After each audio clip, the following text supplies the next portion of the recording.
कसं आहे की संजय राऊत आज काय म्हणाले, भारतीय जनता पार्टीच्या अगोदर उभाटा शिवसेनेचा जन्म झालेला आहे. त्यांनी दावा केला साधारणतः 60व्या शतकात. मला त्यांना हे सांगायचं आहे की 6 एप्रिल 1951ला या देशामध्ये जनसंघाची स्थापना झाली. तत्कालीन काळात पंडित दीनदयाळजी उपाध्याय असतील, डॉक्टर श्यामाप्रसाद मुखर्जी असतील, स्वर्गीय अटल बिहारी वाजपेयी असतील, यांनी स्थापना केली होती.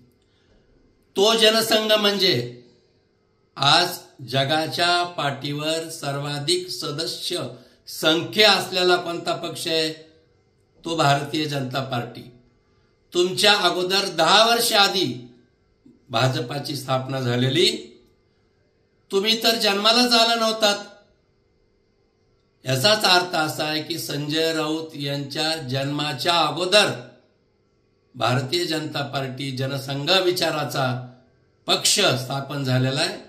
त्यामुळं थोडं मागे वळून जर पाहिलं आणि दुसऱ्याचा इतिहास चांगला वाचायची सवय असेल तर तुम्हाला काही चांगलं कळू शकेल.